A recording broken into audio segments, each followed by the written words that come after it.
Hello friends, welcome to the channel electrical and automation. दोस्तों, आज आपके लिए बहुत ही बेहतरीन वीडियो लेके आ गया हूँ।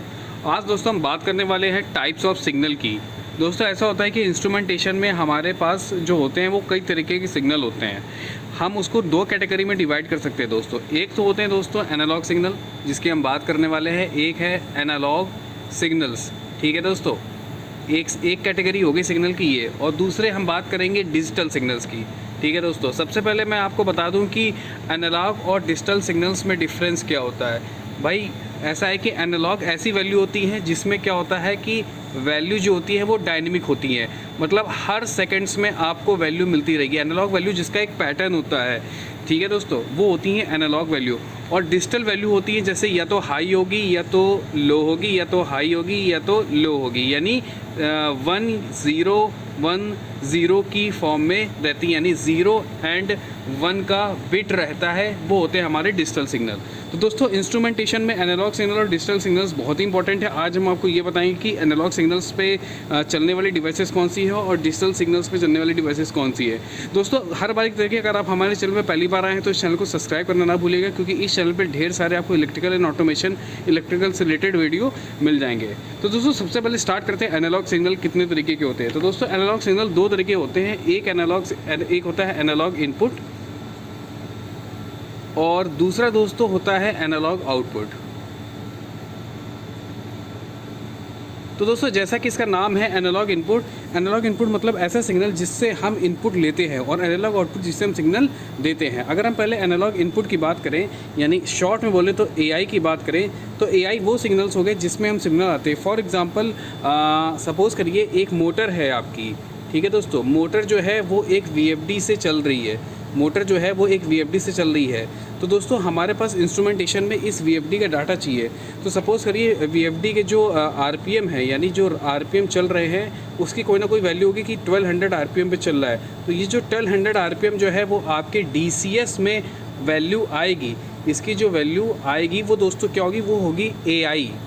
यानी अगर हमें फील्ड से कोई वैल्यू हमारे सिस्टम में आ रही है, उसे बोलते हैं एनालॉग इनपुट, ठीक है दोस्तों। एनालॉग इनपुट जो होता है इंस्ट्रूमेंटेशन में, वो 4 to 20 मिली एम्पियर की फॉर्म में ही आता है। अब दोस्तों, 4 to 20 मिली एम्पियर की फॉर्म में कैसे आया, ये क्या चक्कर है दोस्तों। होता क्या है कि इंस्ट्रूमेंटेशन में जितना भी आपका एनालॉग सिग्नल है वो 4 to 20 मिली एम्पियर की फॉर्म में ही चलेगा, ठीक है दोस्तों। ये आपको याद रखना पड़ेगा। अब यहाँ पे वीएफडी से कैसे ये आ जाता है, वीएफडी में क्या होता है दोस्तों, हर चीज़ डिज़ाइंड होती है कि कुछ भी, जैसे ट्रांसड्यूसर का नाम सुना होगा आपने। तो ये ऐसी डिवाइसेस होती है, किसी भी चीज़ को, जैसे हमारे ट्रांसमीटर होते हैं फील्ड वाले, वो किसी भी पैरामीटर को, उनके अंदर कैपेबिलिटी है कि वो 4 to 20 मिली एम्पियर में सिग्नल को भेज सकते हैं। तो ये हो गया एआई सिग्नल, ठीक है दोस्तों। अब बात करते हैं हम एओ की। एओ यानी एनालॉग आउटपुट की बात करते हैं। तो एनालॉग आउटपुट क्या है, जिसको हम आउटपुट दें। फॉर एग्जांपल, आप डीसीएस में बैठे हैं और एक आपका यहाँ पे कंट्रोल वॉल लगा हुआ है। इस कंट्रोल वॉल को आपको कमांड देनी है कि ये 50% खुल जाए।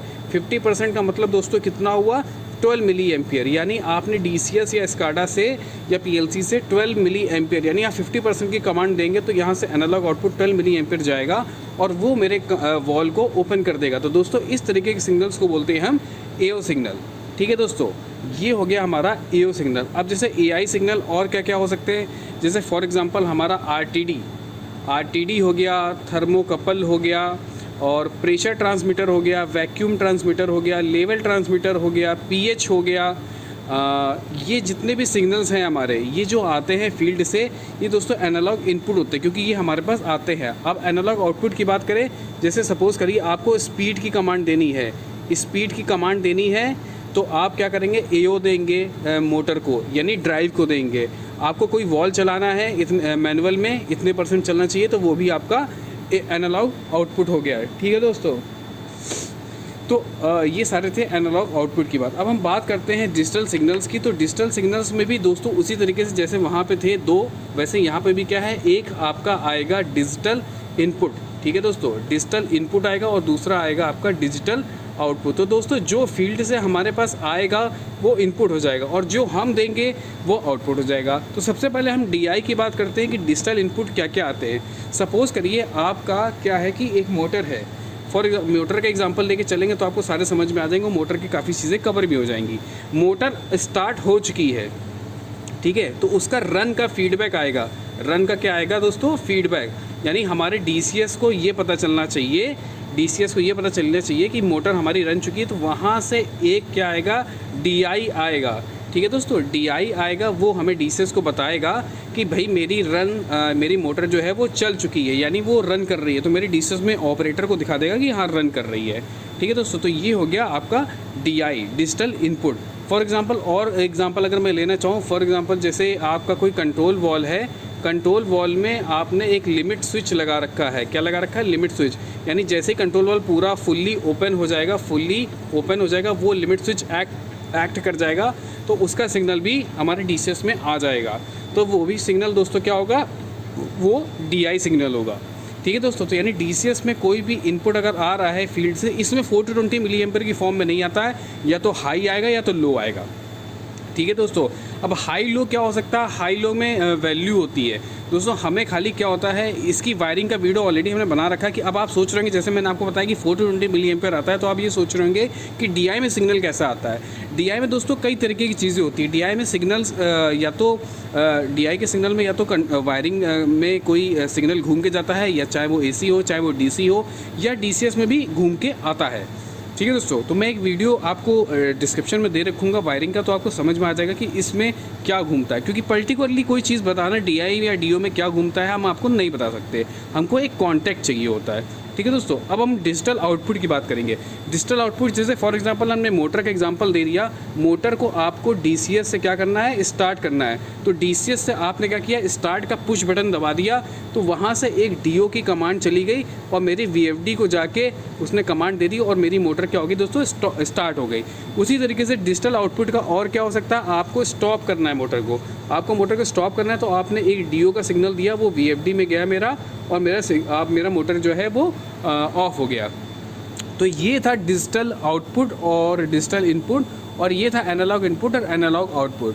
तो दोस्तों ये एक बेसिक सा वीडियो था जो आपको समझा देगा कि हमारे जो इंस्ट्रूमेंटेशन में सिग्नल होते हैं वो दो तरीके के होते हैं, एक एनालॉग एक डिजिटल। एनालॉग में भी दो तरीके के होते हैं और डिजिटल में भी दो तरीके के होते हैं। इनपुट वो होता है जिसको जो हमें मिलता है, एनालॉग आउटपुट वो होता है जो हम देते हैं। डिजिटल इनपुट वो होता है जो हमें मिलता है, डिजिटल आउटपुट वो हम जो देते हैं। इसके बाद दोस्तों होता क्या है कि इसकी वायरिंग्स कई अलग अलग तरीके से होती है।